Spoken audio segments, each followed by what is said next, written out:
Audience বা second commission যেটা আমরা অনেকে বাঙালিরা বলে থাকি। তো এখানে যখন দেখা যায় যে একটা লোক কাজ করতে থাকে, বেশিরভাগ উকিলে বেশ কিছু জিনিসপত্র চায় অডিয়েন্সে প্রেজেন্ট করার জন্য। তার ভিতর থাকে আপনার তার কাজে কোনো সার্টিফিকেট থাকলে অথবা সোশ্যাল ওয়ার্কের যে সার্টিফিকেটগুলা নরমালি যারা কাজ করে মুস্তাফাকা, কন্ট্রাক্ট এগুলো তো থাকেই। কিন্তু এই যে জিনিসগুলা এক্সট্রা যে অর্ডিনারি ব্যাপারগুলো থাকে, এই জিনিসগুলো আসলে কিভাবে সে একটা মানুষ ম্যানেজ করতে পারে? বা কোন ধরনের অ্যাক্টিভিটিস এর ভিতরে থাকলে এই জিনিসগুলো তারা পেতে পারে? সোশ্যাল ওয়ার্ক বলতে বোঝায় অ্যাসোসিয়েশন যারা নন প্রফিট। হুম, হুম, আর এক্ষেত্রে যে আমি কয়েকটা দুইটা শব্দ বলি, কারিতাস, হুম, এটা অ্যাসোসিয়েশন নন প্রফিট, হুম, অনলুচ যেগুলোকে বলি আমরা জি, আসলে। তো এই টাইপের যারা আছে অনেক আছে। হুম, যেমন মসজিদও কিন্তু আমাদের যে মস্কে গুলো এগুলো কিন্তু আপনার আসলে হচ্ছে নন প্রফিট, non-profit, মানে উনতিপো কারিতাস বা অনলুস।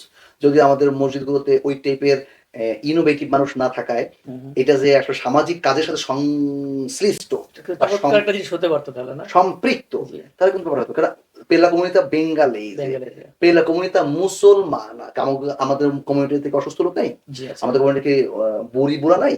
তো এখানে এই যে ব্যাপারটা বললাম, অ্যাসোসিয়েশন যারা নন প্রফিট, হুম, তাদের কাছ থেকে আসলে এই সার্টিফিকেট গুলো অনেক হুম, উপকারে আসতে পারে, যেটা আপনি মিন করছেন। ওটাকে আমরা সোশ্যাল ওয়ার্কের সার্টিফিকেট জি। বলি অনেক এটাকে ক্ষেত্রে। ২-১ টা আপনি উদাহরণ দিতে পারেন যে ঠিক কোন ধরনের কাজের কাছে গেলে এই ধরনের কাজের জন্য আমি আসলে এপ্লাইটা বা কিভাবে করব? আচ্ছা, আপনি কেন এটা কাজ করতে চান? আমি যেভাবে বলি যে ম্যাক্সিমাম যেমন আপনি জানেন কিনা জানি না, ওই যে ভেরসো রোমোলো, হুম, ওখানে কিন্তু আপনার পানি কোয়াতিদিয়ানো একটা ইয়ে আছে, তারা কিনা প্রতিদিন সকালে ইয়ে দেয়, পানি দেয়। হুম, অসংখ্য লোক হয়। সেখানে কিন্তু অনেক ভলান্টিয়ারও কাজ করে। হুম, তো ভলান্টিয়ার কাজ করে। হুম, তো আপনি ফর এক্সাম্পল আপনি সত্যিকার অর্থেই ভলান্টিয়ার হিসেবে কাজ করতে চান। আপনি ওখানে গিয়ে বলেন, "দেখ আমি তো একটা নাম লেখাতে চাই। আর হুম, আমি সাবাতো দোমিনিকা sono libero। কিন্তু আমি দেশে হয়ে কাজ করতাম। এখানে আমি কাজ খুঁজছিলাম। তখন দেখলাম তোরা এখানে ওখানে করিস। আমার কি নামটা দেওয়া যায় কিনা?" তো ওরা ওকে, অবশ্যই আপনাকে কয়েকদিন ওয়েট করাবে। আপনি আবার গেলেন। তো হুম, একসময় ঠিকই নামটা স্কেচে করবে কিন্তু। আপনার ৩ চেনা আছে যে আমি আসলে ওদের কাছ থেকে একসময় পরে একটা সার্টিফিকেট চাইবো। আমার গল্প যখন শুনবে তখন ওরা আমাকে হেল্প করবে, বলবে ইয়েস সেই ব্রাভো করলো। তাহলে সেটা গিয়া অ্যাসোসিয়েশন দেওয়া যেতে, কি বলে? উদিতে দেওয়া যেতে পারে। ওকে, অনলুস, কারিতাস অভাব নাই।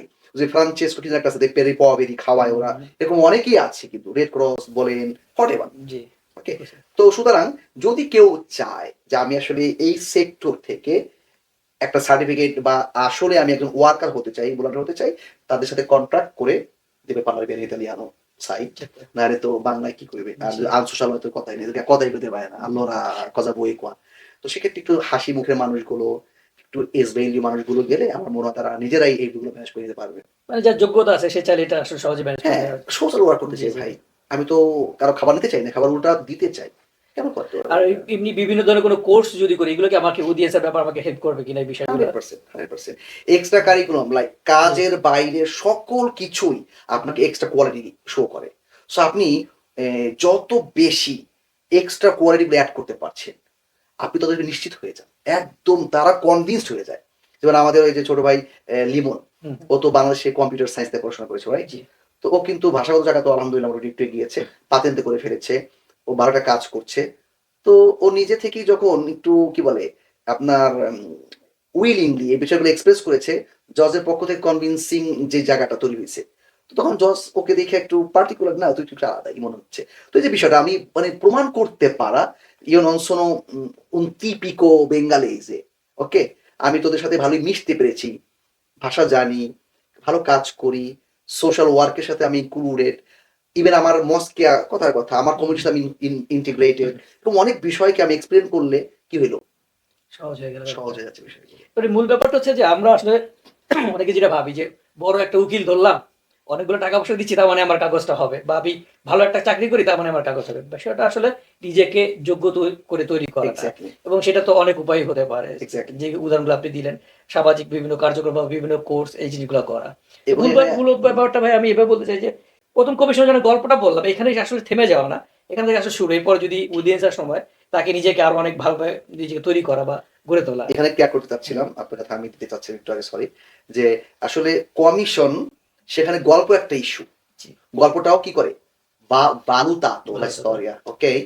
কিন্তু অডিয়েন্স সাথে কিন্তু গল্প আর বেল থাকে না। ওকে। তখন এই যে এক্সট্রা যে কাজ, ভাষা এই বিষয়গুলোকে হাইলাইট করা হয়। তো সুতরাং আমরা যারা বাঙালি ভাইরা আছি, কমিশন নেগেটিভ হয়েছিল। তাদেরকে গল্পর ব্যাপারটা থেকে সরে গিয়ে এই জায়গাগুলোতে প্রচন্ড স্ট্রাগল করতে হবে এবং হোপ ইনশাআল্লাহ অডিয়েন্স তারা ভালো করবে। ওকে। তার মানে আমরা এটা বলতে পারি যে গল্প দিয়ে তো আসলে শুরু করতে হবে জীবনটা। স্যার তো? কিন্তু গল্পে যদি আমি হেরেও যাই কিন্তু আমার আসলে থেমে থাকার সুযোগ নাই। কারণ না, আমি নিজেকে জয়ী করার জন্য আরো অনেকগুলো উপায় আছে যেগুলোতে আমরা নিজেরা নিজেকে জয়ী করতে পারবো। জি, ডেফিনিটলি। চমৎকার সুন্দর করে বলেছেন ভাইয়া। থ্যাংক ইউ সো মাচ আপনাকে।